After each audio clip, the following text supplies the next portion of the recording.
Recordemos lo que veníamos diciendo cuando leímos esta parábola de la vid, cómo Jesús se nos presenta como la vid verdadera, cómo Jesús se nos presenta como la vid verdadera que produce fruto. Y este pasaje va a ser muy importante para nosotros, porque si hay una pregunta que nosotros siempre nos hacemos, o que los cristianos siempre se hacen, es: ¿será que podré llegar al final de la carrera? Es decir, ¿será que yo podré perseverar hasta el final? ¿No será que terminaré siendo arrastrado por los pensamientos de este mundo? ¿No será que ocurrirá algo en mi vida que me hará que me aparte? Y las personas se hacen esa pregunta, y creo que lo hacen de manera muy honesta. Cuando uno se mira a sí mismo y uno entiende cuáles son las debilidades de uno dice: oiga, venga, esto es una debilidad en mí y he avanzado en eso, pero si esto me llevara, llámese, no sé, cualquier tipo de debilidad espiritual, lo que sea, si esto me llevara hasta el final, oiga, yo podría caer. Yo pongo un ejemplo que colocaba ahorita la hermana Luzmila, para no colocar uno propio. Ella decía: yo estuve trabajando en un bar y me bombardeaban con, bebida, droga. Todo lo peor.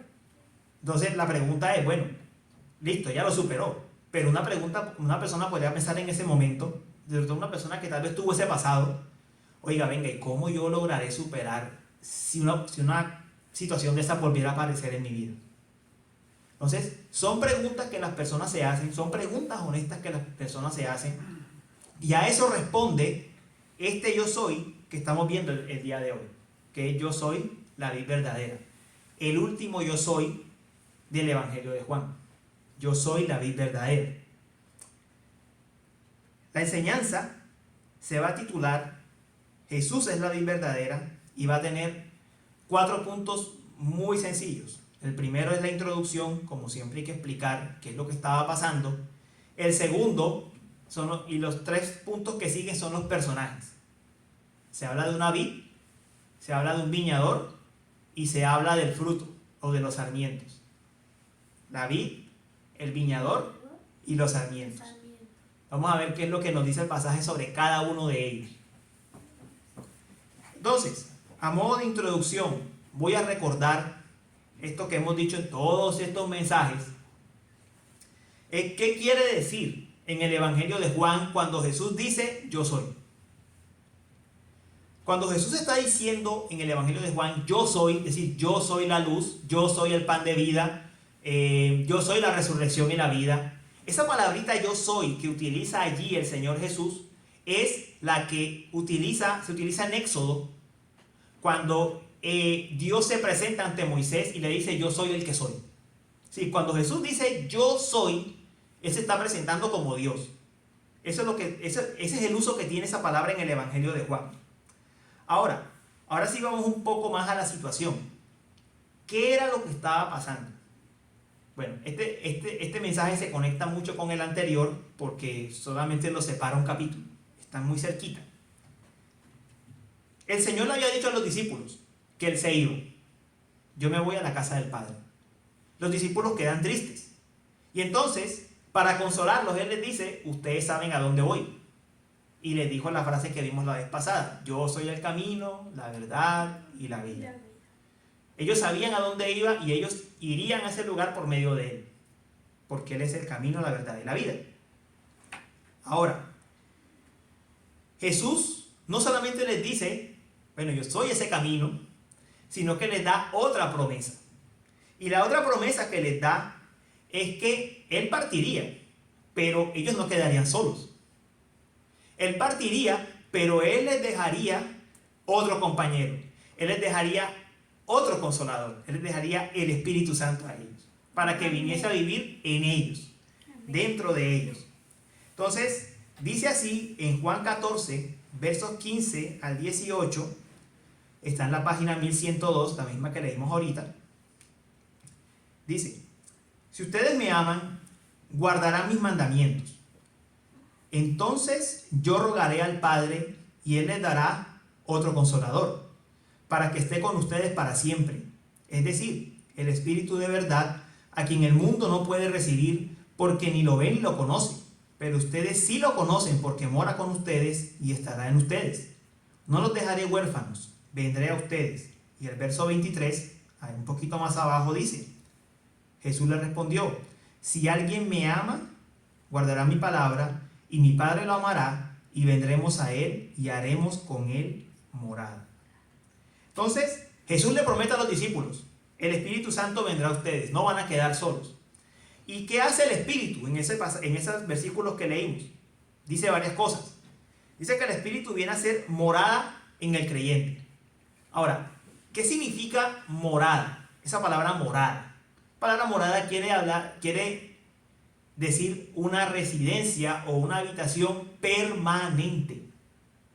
Si no está hablando del Espíritu Santo como algo que va y viene, sino que el Espíritu viene a morar, a vivir permanentemente en el creyente. Eso es lo que quiere decir. Si no, no sería una compañía.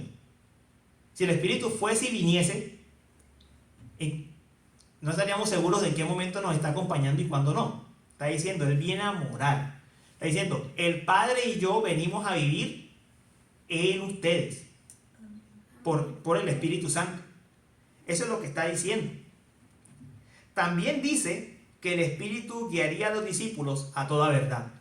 Ahora, eso no quiere decir, que es lo que algunos piensan, que eso hace que los pastores o los maestros no sean necesarios, porque la misma Biblia los ordena. La misma Biblia ordena que haya pastores y haya maestros. Lo que quiere decir es que el Espíritu estaría allí para traer luz espiritual para entender la verdad. Voy a ponerlo por un ejemplo. Aquí pueden haber dos personas sentadas, un creyente y otro que no. El creyente se le está dando una enseñanza y le entiende, porque el Espíritu mora en él. El no creyente puede tener problemas para entender o no entender, porque se están hablando cosas conforme a la palabra espirituales y yo como que no entiendo de qué es lo que están hablando allí. Esa es la obra que hace el Espíritu Santo cuando nos guía a la verdad. El Espíritu hace que nosotros podamos entender los asuntos espirituales, hace que podamos entender lo que Dios ha revelado en su palabra. Eso es lo que hace el Espíritu Santo. Y hay otra promesa. Les dice que los discípulos tendrían paz, que por eso no debían turbarse ni tener miedo. Ustedes tendrán paz, es lo que dice allí. La paz os dejo, mi paz os doy. No se turbe vuestro corazón, ni tenga miedo. Entonces, promete esas tres bendiciones por medio del Espíritu Santo. Y ahora, cuando vamos al capítulo 15, que es lo que le sigue a todo eso que Jesús dijo sobre el Espíritu Santo, vemos que Jesús está haciendo una comparación. Que Él es la vid, que el Padre es el viñador y que nosotros somos los sarmientos o los pámpanos. La pregunta es, bueno, yo entiendo cómo una vid está unida a los sarmientos. Es muy claro. Crece un árbol de uvas, las ramas producen el pámpano, producen el sarmiento, allí están unidos. Pero ¿cómo están unidos Cristo con el creyente? La respuesta es lo mismo de lo que viene hablando, el Espíritu Santo. Ya había dicho, el Padre y yo venimos a ser morada en ustedes, venimos a vivir en ustedes. Ahora, cuando Él habla de la vid, está diciéndonos qué tipo de morada viene a ser el Espíritu Santo en nosotros. ¿Cómo es que Cristo se viene a unir con nosotros por el Espíritu Santo? De eso es lo que está hablando. ¿Cómo Cristo utilizaría el Espíritu Santo como ese vínculo que nos une a Él, que nos mantiene unidos a Él? ¿Y qué es lo que hace el Espíritu Santo en la vida de cada uno de nosotros? Entonces, Cristo es la vid, el Padre es el viñador y nosotros somos los pámpanos. Y entre la vid y los pámpanos hay una unión. No hay pámpanos si no hay vid. Y eso que estoy diciendo suena obvio, pero Tome un pámpano que usted compre en el supermercado y trátelo de unir, o de que el pámpano va a buscar una vid para tener vida. Eso no pasa, ¿cierto? Parece una obviedad, pero no pasa. ¿Por qué? Porque es la vid la que produce el pámpano. Si usted ve un pámpano en el supermercado es porque vino de una vid. No es al revés. No es de que el pámpano va y buscó una vid donde colgarse. Entonces es la vid la que produce los pámpanos. Es Cristo quien da vida, quien sostiene, quien produce a los creyentes por medio del vínculo que tiene con nosotros por el Espíritu Santo. Eso es lo que está diciéndonos acá. Entonces, ¿cómo se presenta a Jesús como la vid? Vamos a ver a Jesús como la vid. Dicen los versos 1 al 5. Yo soy la vid verdadera y mi Padre es el viñador. Verso 5. Yo soy la vid, ustedes los sarmientos, el que permanece en mí y yo en él, ese da mucho fruto, porque separados de mí, nada pueden hacer. ¿Por qué Jesús se compara con una vid? ¿Por qué no escogió otro árbol? ¿Por qué no escogió un manzano? ¿Por qué no escogió un naranjo? ¿Por qué escogió una vid? Bueno, hay dos razones. La primera es cultural. Las vides eran extremadamente comunes en Israel. Era un árbol necesario para la vida. ¿Qué obtienes de una vid? Uva, vino, vinagre, aceite. Israel necesitaba la vid para todo. Para el servicio del templo también se necesitaban utilizar el jugo de la uva. La vid era necesaria en la vida de Israel en todo. Entonces, cuando Jesús está utilizando la imagen de la vid, está apelando, usando algo que es esencial para la vida, como lo viene haciendo con los demás yo soy. El pan es esencial, la luz es esencial, otro yo soy, el camino es esencial, todo es esencial, todo lo que él utiliza es esencial para la vida. Hay otra razón, y ya la leímos en Ezequiel. Cuando él se compara con la vid, él le está recordando a la vid del Antiguo Testamento. ¿Y cuál es bíblicamente la vid del Antiguo Testamento? Israel. Ya lo leímos en Ezequiel 15. La vid del Antiguo Testamento era Israel. Una vid que no dio fruto. Una vid que produjo hijos desobedientes. Y ya leímos que por Israel haber sido desobediente, sufrió por mano de Babilonia el exilio. Entonces, cuando Jesús se compara con una vid, él está apelando o él está comparándose con el Israel del Antiguo Testamento. A diferencia de Israel, que no produjo fruto, él es la vid que sí produce fruto. Esa es la comparación que él está haciendo. O sea, en Jesús se forma un nuevo pueblo que sí da fruto para la gloria de Dios. Esa es la comparación que está haciendo allí. Y entonces, ¿cómo produce fruto esta vid? Esta vid que es verdadera, como él mismo dice. ¿Cómo produce fruto? Ya lo mencioné. Por el Espíritu Santo. ¿Qué hizo Jesús en Pentecostés? Derramó el Espíritu. Y a partir de allí, el Espíritu vive permanentemente en los creyentes. Vive de manera permanente. Vive produciendo vida espiritual.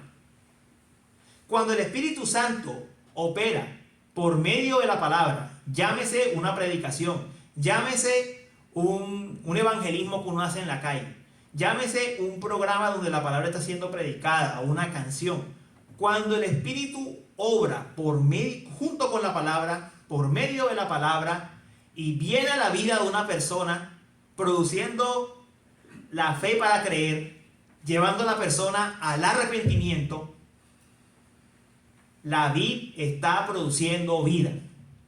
La vid que es Jesús está produciendo vida. Pero él no solo produce vida, sino que él viene y mora, como lo dije ahorita. Él viene y mora, permanece allí para continuar produciendo vida. Entonces, ¿por qué ¿Por qué cosas que nosotros superábamos en el pasado, que nosotros no superábamos en el pasado, ahora sí las superamos? ¿Cuál es la diferencia?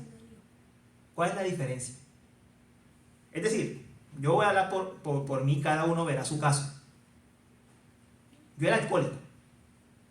Yo veía una botella y eso era tomar. Yo tomaba de lunes a sábado y el domingo era peor. Porque ahora yo veo el alcohol y para mí no es un problema. Si es la misma persona, si es el mismo individuo, yo Luis Carlos. La respuesta es que Cristo produjo una nueva vida, colocó su espíritu y no solamente la produjo, sino que la sostiene. La transformó a lo bueno. Y la transformó y la sigue transformando. Gloria a Dios. Esa es la diferencia. Por eso Cristo es la vid, porque Él produce vida nueva, Él sostiene vida nueva. Y así como cuando usted ve un árbol de uva y ve un sarmiento, ve una fruta que está ahí bien deliciosa, que se ve que tiene vida, usted dice, viene de ese árbol y está recibiendo todos los nutrientes del árbol. Está llevando la savia, está saludable porque está conectada a ese árbol.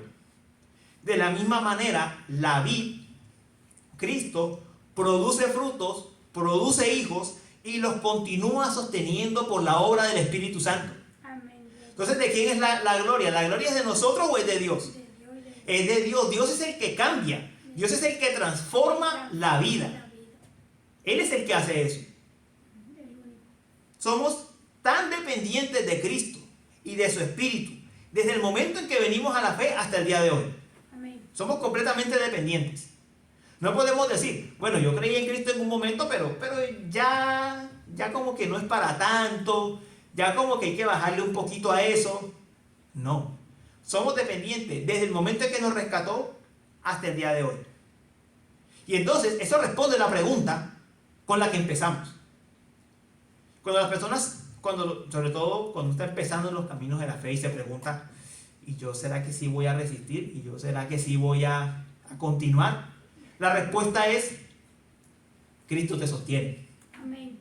La respuesta es, Cristo es el que produce vida. Amén. Él es la vid y tú eres el pámpano. Amén. Tú no eres la vid, Él es la vid.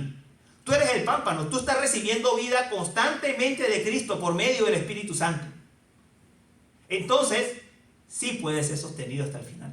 Amén. Gloria Sí a Dios. puede ser sostenido hasta el final. Amén. No por ti, sino por Cristo. Por Cristo. Ahora, veamos qué papel tiene el Padre en la parábola. Porque aquí se nos coloca al Padre como el viñador.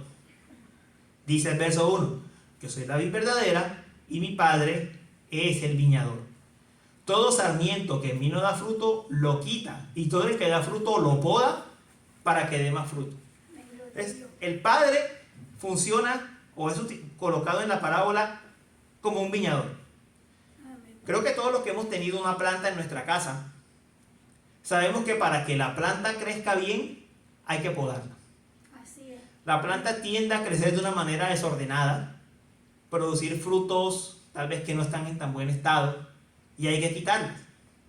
Yo recuerdo cuando yo iba a la finca de un tío mío, ellos tenían un momento en el año en que ellos le quitaban a los árboles unos primeros frutos que producía al inicio. Y decía, pero ¿por qué ustedes hacen eso? O sea, ¿qué propósito tiene quitarle al árbol los frutos que está produciendo? Y me decía, no, es que eso es necesario para que produzca más y para que produzca mejor fruto. Esa es la labor de un viñador. Y cuando aquí el pasaje nos muestra al Padre como un viñador, nos está diciendo que Dios el Padre, por medio de su forma, de su gobierno del mundo, por medio de la manera en que Él va dirigiendo todas las cosas, Él está haciendo su obra en sus hijos. Él está limpiando a sus hijos. Él los está podando para que den más fruto. Eso es asombroso, porque Dios gobierna todo lo que ocurre en el mundo. O sea, Dios no está gobernando solo lo que pasa en mi vida. Y lo hizo todo. O sea, si yo estoy en un trancón, no sé cómo le dirán en sus países, trancón, atascón, no sé cómo le dirán. Si yo estoy en un trancón, ese trancón está ahí por la voluntad de Dios. Y ese trancón está afectando a todo el mundo. Así mismo. Pero créame que en mi caso particular como hijo me está produciendo paciencia. Porque yo puedo tener un problema de paciencia y ¿cómo me salgo de aquí? ¿Será que me tiro por esta calle que tengo aquí al lado? ¿O será que espero aquí en el trancón y soy paciente? Parece un detalle insignificante, pero Dios está gobernando el mundo. Y la forma en la que Dios gobierna el mundo está produciendo en sus hijos el fruto que Él quiere producir. Cuando el Señor te coloca una persona difícil al lado, eso no es casualidad. Él te la puso ahí. ¿Y te la puso para qué? Para que produzca fruto. Para que produzca fruto. Miren, la imagen que está aquí es la de podar. ¿Quién dijo que para un arbolito es agradable que lo poden? Pues nosotros no podemos ver cómo un árbol siente o experimenta, pero nosotros sí sabemos que para uno como persona, que le quiten algo, no es agradable, es doloroso. Para un arbolito que lo poden, que lo limpien, que le corten, no debe ser tampoco precisamente agradable, pero es necesario. Y ese es el papel que Dios el Padre, aquí en la parábola, cumple en la vida. Él está ordenando todo, Él está organizando todo, de manera que cada detalle de nuestra vida contribuya a ese propósito de producir más fruto. Hermana, su enfermedad no es casualidad. Amén, gloria a Dios. No es casualidad. El hecho de que aquí la hermana que ya quiere irse a Puerto Rico, que tenga que esperar 2 semanas más, eso no es casualidad. El tema de respiración y ansiedad de mi esposa no es casualidad.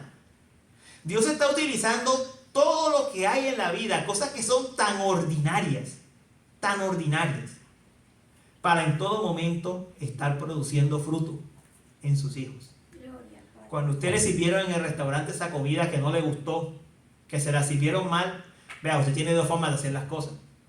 O usted va con amabilidad delante de la persona y le dice que la comida quedó mal, o usted se comporta como un patán. ¿Cuál es el propósito de Dios? Producir fruto.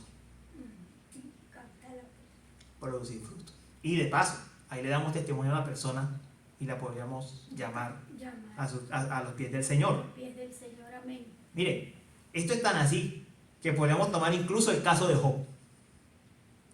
Job sufrió un ataque que fue un ataque satánico, severo, fuerte. Pero en Job vemos al mismo tiempo Dios produciendo fruto. Job fue atacado, se le quitó todo, se enfermó, murieron sus hijos, perdió el ganado, quedó cubierto de llagas. Y en el momento en que Job experimentó todo eso, él dijo: el Señor dio y el Señor quitó, sea el nombre del Señor bendito. Amén, gloria a Dios.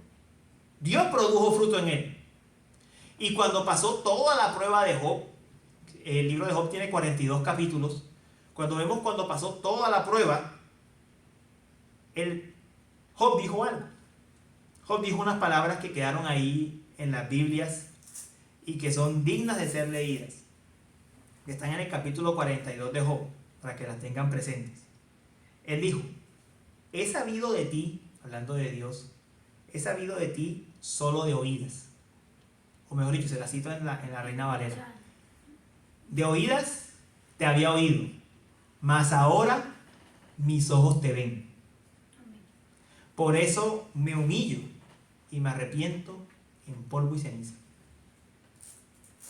Ojo, cuando Job empezó su prueba, dice el libro de Job que él era el varón más justo de la tierra. O sea, no era que Job no fuese creyente. Pero cuando termina el libro de Job, nosotros vemos a Job decir: realmente yo no conocía tanto de Dios como conozco ahora, Amén. después de la prueba. Amén. ¿Sufrió un ataque intenso? Sí. ¿Perdió todo? Sí. Pero ¿qué es lo que vemos en Job? Reconociendo que Dios hizo eso para llevarlo a conocerlo más. Eso es lo que Dios hace. Amén, gloria a Dios. Él obra en todo lo que hay alrededor. Él permite muchas cosas en nuestra vida y muchas cosas que no nos gustan, pero con el único propósito de producir más fruto en nosotros. Así que o nosotros encaramos cada situación que nos suceda, afrontamos cada situación que nos pase con una mala actitud, ¿y por qué me pasa esto a mí? O por el contrario, entendemos que es Dios quien está allí, podando, trabajando para producir más fruto en nosotros. Ese es el papel del Padre como viñador. Y terminamos con los sarmientos, con nosotros, con todos los que de alguna manera se identifican con Jesús. Y digo de alguna manera porque aquí el pasaje hace una distinción, separa. El pasaje dice que hay dos tipos de sarmientos o dos tipos de pámpano: el que produce fruto y el que no. El que produce fruto y el que no. Sobre el que produce fruto, dice en el versículo 2, la misma 1102, misma página 1102 de la Biblia, dice en ese verso 2, todo el que da fruto, el Padre lo poda para que dé más fruto. ¿Cuál es el pámpano que da fruto? Los que son creyentes en Cristo. Ese es el que da fruto. O sea, el que realmente está recibiendo vida. Yo creo que todos ustedes tienen experiencia con árboles y saben muy bien que cuando una rama de un árbol no está produciendo fruto, la razón es que muy probablemente la savia no está llegando. O sea, esa rama está prácticamente muerta y hay que cortarla. Porque realmente no está llegando el fruto ahí, no está llegando la savia allí para que pueda producir fruto. Pero por el contrario, cuando uno ve una rama que está produciendo mucho fruto, uno dice, ahí está llegando la vida del árbol, ahí está llegando la savia del árbol. Eso es lo que nos está diciendo Cristo acerca de nosotros como pámpanos. Los pámpanos que producen fruto son aquellos que le pertenecen a Él, que tienen vida en Él. Aquellos que son sus hijos, con los que está unidos por medio del Espíritu Santo. El pasaje nos muestra, como lo hemos visto, claramente que nosotros no somos salvados porque ya dimos fruto, no, somos salvados para dar fruto. Pero el fruto es una muestra de que hay vida. El fruto es una muestra de que hay vida. Ahora, el fruto tiene una obligación aquí en el pasaje. Y la dice en los versos 4 y 5. Permanezcan en mí y yo en ustedes. Como el sarmiento no puede dar fruto por sí mismo si no permanece en la vid, así tampoco ustedes si no permanecen en mí. ¿Qué palabra se repite aquí 3 veces? Permanezcan. Permanezcan. Permanecen. Son 2 versículos y 3 veces se repite la misma palabra. Permanecer. Permanecer. ¿Cuál es la obligación entonces del creyente? Permanecer en Cristo. Firme en Cristo. ¿Qué significa eso? Que yo busco a Cristo constantemente. Así es, gloria a Dios. Voy a su palabra. Oro. Busco la comunión con otros hermanos. Sí. Si no puedo leer, oro. O pongo la Biblia en audio. Permanecer en Cristo. Esa es la función. Ojo que el pasaje no nos lanza inmediatamente a hacer obras. El pasaje nos dice, lo primero que tiene que hacer un creyente es permanecer. Es lo primero. Las cosas se hacen en orden. ¿Tienes vida en Cristo? Ok, ahora permanece en Él para que tu vida crezca en Él. Después de allí vendrán las obras. Después de allí vendrá el fruto, las obras que hay que hacer, sí. Pero lo primero es permanecer en Él. Eso es lo primero que está diciendo. Eso se logra. Oración, palabra, utilizar todos los medios que Dios nos da para perseverar en Él. Si nosotros realmente somos de Cristo, eso es lo que va a pasar. Nosotros vamos a querer buscarlo a Él. Vamos a querer saber de Él. Querer entender más de Él. Querer poder elevar una oración a Él. Es lo que vamos a querer. Ese tratar de permanecer en Él es símbolo de que Él permanece en nosotros. Es la muestra de que Él permanece en nosotros. Amén, gloria a Dios. Y después de allí vendrá todo lo demás. Después de allí vendrá aquellas cosas que hagas para la gloria de Cristo. Pero lo primero que Dios nos manda aquí es permanencia. Permanencia. Permanece en Él. Por la palabra, por la oración, permanece en Él. Ahora, hay algo más que nos dice aquí. Que hay pámpanos o sarmientos que no dan fruto. Dice el verso 4. Permanezcan en mí, yo en ustedes. Como el sarmiento no puede dar fruto por sí mismo si no permanece en la vid, así tampoco ustedes si no permanecen en mí. Hay otros pámpanos, hay otras personas que tal vez se identifican con la iglesia de Cristo por diferentes razones. Mis padres de pronto son cristianos, o tengo algún interés particular de ir a la iglesia, algo me interesa y pues voy allá. O crecí en ese ambiente toda mi vida, pero realmente no soy un sarmiento de la vid, realmente no soy un pámpano de la vid, realmente no está esa vida de Cristo en mí. Y como no está esa vida de Cristo en mí, entonces tampoco permanezco en Él, porque no lo he experimentado. Entonces, la palabra me suena como rara, como lejana, como que eso no tiene que ver conmigo. Entonces la oración se me hace como algo pesado, como algo, no sé si en su país está la palabra harto, en Colombia harto es algo tedioso, algo fastidioso. Eso es porque no hay vida. Entonces, está allí, está injertado allí en la vid, pero no tiene la vida de la vid. Entonces no puede permanecer allí porque no tiene la vida. Haga de cuenta que usted viene e injerta mal una rama de un árbol en otro y no recibe finalmente la savia, ¿no? Esa rama puede estar ahí colgada, pero no tiene vida. Pero no tiene vida. Entonces, también existen ese tipo de sarmientos. Personas que de alguna manera se identifican con la vid, pero no son la vid. El mejor ejemplo está en este mismo pasaje. Todo esto pasó justo después que Judas se fue a traicionar a Cristo. Judas estuvo un tiempo con Cristo. Pero la Biblia misma dice de Judas en el libro de Hechos que él era hijo de perdición. Judas estuvo un tiempo con Cristo, se identificó un tiempo con Cristo, estuvo con los 12. Pero finalmente no pertenecía. Finalmente Judas no pertenecía a él y abandonó la fe de todo. Se ahorcó, de hecho. Entonces, hermanos y amigos, para poner esto en otros términos tal vez más modernos, voy a poner esto en términos del matrimonio.